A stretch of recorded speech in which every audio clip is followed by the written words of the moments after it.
Bonjour. Ok, comme je l'avais mentionné tantôt, mon nom est Jocelyn Saint-Jean.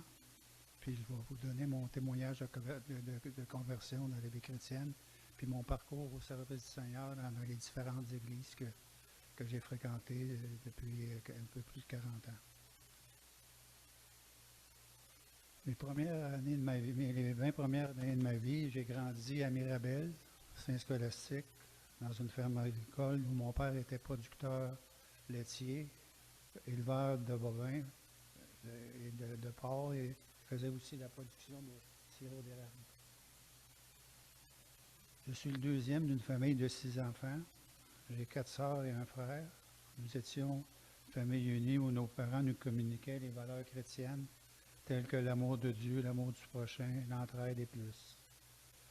Dans ma jeunesse, nous allions à la messe régulièrement en famille.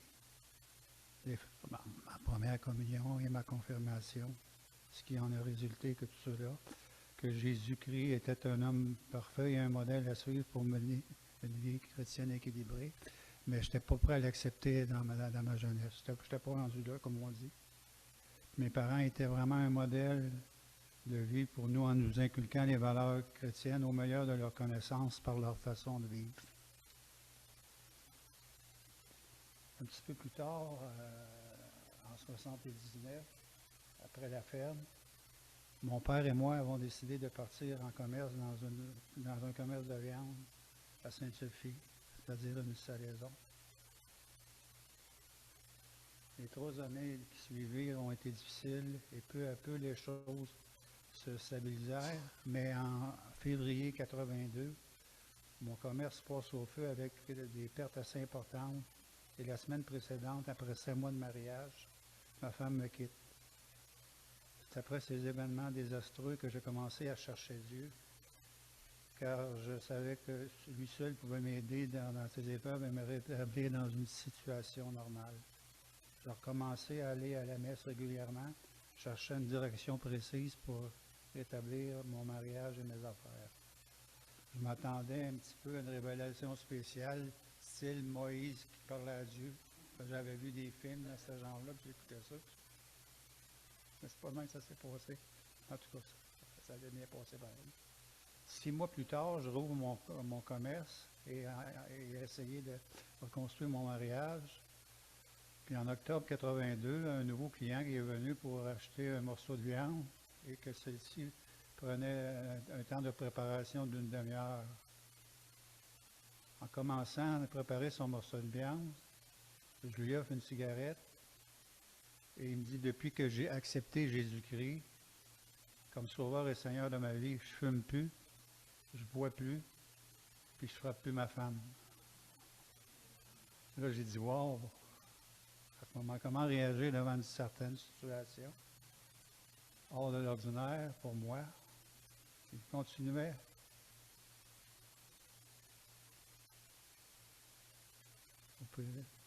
Il continuait à me témoigner ce que Jésus-Christ avait opéré dans sa vie par le Saint-Esprit, en m'appuyant saisi par des versets bibliques. Cependant, ce qui m'interpellait était cette paix intérieure que Dieu lui donnait et qu'il dégageait, que je recherchais pour moi-même. En finissant notre conversation, il me dit, tu passeras chez moi, je te donnerai une Bible, parce qu'il faisait partie déjà des GDA, qui est maintenant parole partagée. Quelques semaines plus tard, en rentrant chez moi, en attendant un feu rouge, je me tourne et je vois cet homme qui me fait signe, colle-toi sur le bord, au prochain coin, et il me donnant une Bible complète en me disant, lis-la, en me suggérant de lire les pages introductives. Et si tu as des questions, appelle-moi. Dans les semaines qui suivaient, j'ai commencé à lire en me dirigeant sur le plan de lecture par les enseignements de Jésus-Christ. Et plus ça m'interpellait, mais je comprenais plus ou moins. Au début de l'année 83, j'appelais cet homme pour mieux comprendre le point central.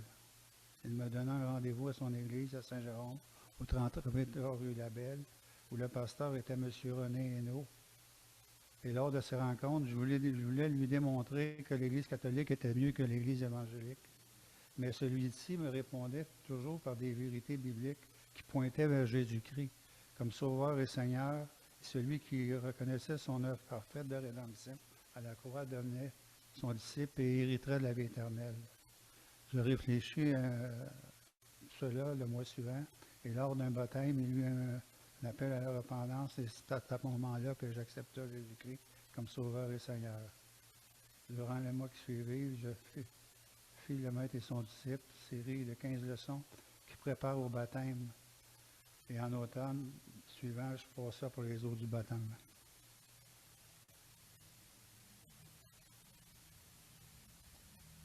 Après mon baptême, Dieu mis dans mon cœur ce désir de mieux connaître sa parole, car j'avais peu connaissance de celle-ci. Il voulait être un serviteur utile et d'un témoin efficace dans son Église et devant les gens de mon entourage pour l'avancement de son royaume.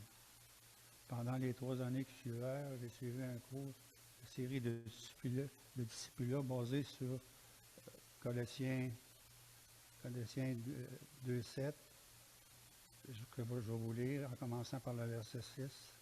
Ainsi donc, vous qui avez accepté Jésus-Christ comme Seigneur, vivez dans l'union avec lui. Soyez fermes, soyez enracinés à lui, construisez votre vie sur lui. Soyez toujours plus fermes dans la foi, conformément à ce qui vous a été enseigné, et soyez pleins de reconnaissance. Version français courant. Un livre comprenait 12 leçons et les rencontres étaient une fois par semaine environ 1h30. Durant ces rencontres, nous partagions à partir du chapitre lu avant la rencontre, en écrivant nos commentaires et en les partageant aux participants, en plus de mémoriser un verset, de le réciter devant les autres, pour finir la leçon en mettant l'accent sur le détrônement du moi, afin que le Seigneur puisse prendre la première place. J'ai fait 6 livres répartis sur une période de 3 ans. J'ai appris par cœur une centaine de versets et ceux-ci m'ont fait grandir dans ma foi en plus d'être renouvelé dans mon être intérieur par le Saint-Esprit. Après cette série, je fus grandement bénéfique. Dieu gardait ce désir et ce vouloir et ce faire en moi de mettre ma foi en action afin d'être un serviteur efficace.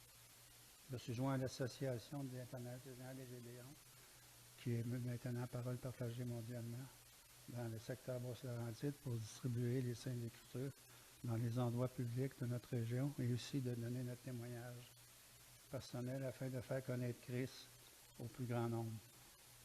2 vérités bibliques m'interpellaient beaucoup à ce moment pour m'engager dans cette merveilleuse œuvre. Josué 1, 7, verset 7 à 9 nous dit « Soyez forts et courageux », et répété 2 fois. Médite sans cesse les enseignements du livre de la loi et médite-le jour et nuit de façon à observer tout ce qui est écrit. Alors que tu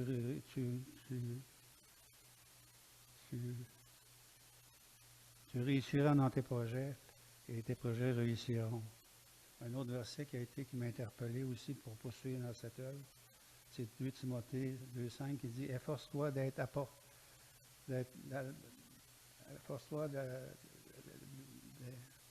digne d'approbation aux yeux de Dieu comme un ouvrier qui n'a point honte de son travail et annonce correctement le message de la vérité. » Et les années qui suivirent furent très favorables à la distribution dans le chapitre des Basse-Laurentides où des milliers d'écritures furent données en grand nombre dans les écoles et plusieurs autres endroits de la région.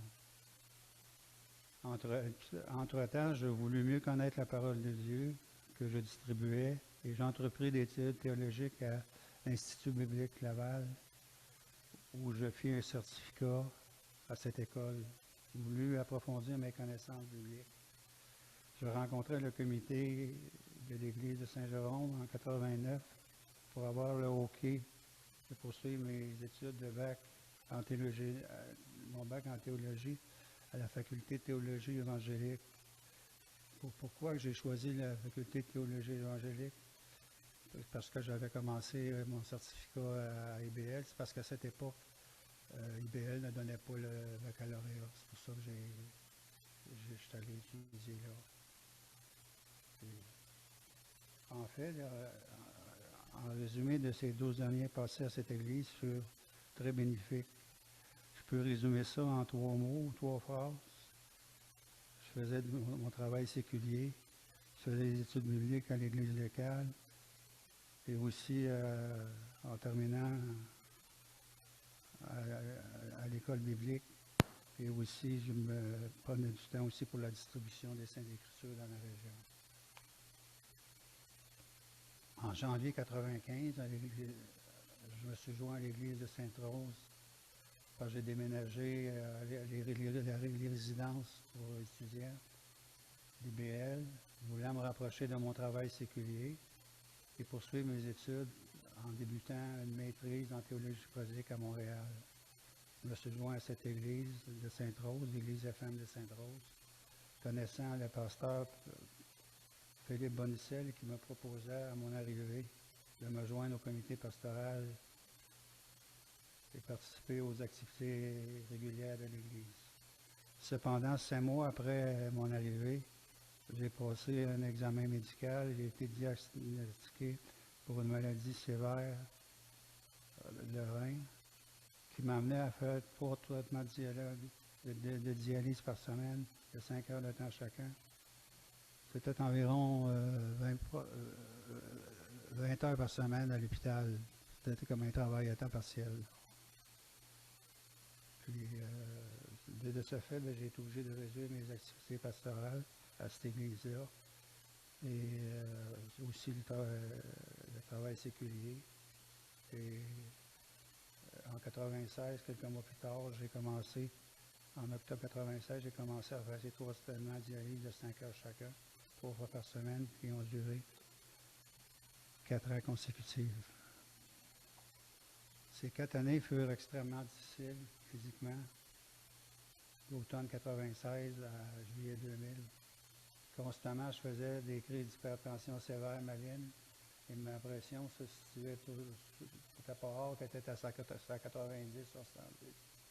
Les néphrologues passaient devant moi durant le temps de mes dialyses et souvent ils ne savaient pas quoi me dire. Ils ne savaient pas comment trouver le cocktail idéal, le pilule idéal pour régulariser ma pression. Durant ces années difficiles, de faiblesse physique, je méditais régulièrement la parole de Dieu et j'ai lu le livre de Job à plusieurs reprises et plusieurs psaumes de réconfort qui m'apportaient un grand réconfort. Puis je méditais aussi beaucoup le Philippiens 4, 6 et 7 qui dit « Et la paix de Dieu qui surpasse toute intelligence gardera vos cœurs et vos pensées. » Puis ça, je le vivais pleinement, pensant que Dieu me donnait une surdose de paix intérieure pour passer au travers de ces temps difficiles. Puis je me disais, il me donne une surdose de paix pour passer au travers, mais que je sois greffé. Il va la diminuer. Tu sais, je pensais en humain, là. Mais écoute, j'ai eu ma première greffe en juillet 2000, puis la paix a toujours continué d'être et encore aujourd'hui.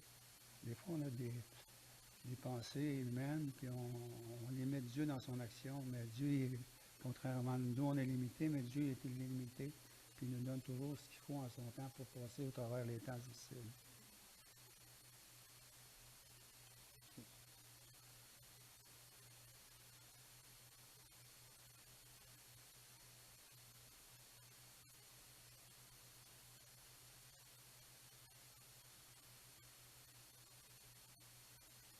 Au mois après, après avoir reçu mon premier rein, j'ai repris mes activités régulières. Travail séculier 3 jours par semaine, activité pastorale, prédication, études bibliques, rencontre pastorale. Et j'ai terminé ma maîtrise en théologie à l'Université de Montréal en accompagnement pastoral en milieu hospitalier.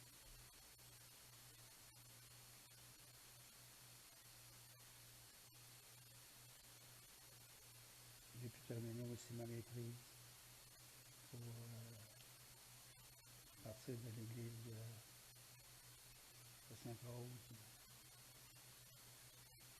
pour aller servir pendant 20 ans, les 20 années qui suivaient à l'église de Saint-Eustache. Après avoir servi dans ces deux églises dont je viens de vous parler, et aussi par parole partagée mondialement, j'ai fini mes études de théologie pastorale et je me sentais mieux outillé pour avoir un meilleur service dans mon église locale.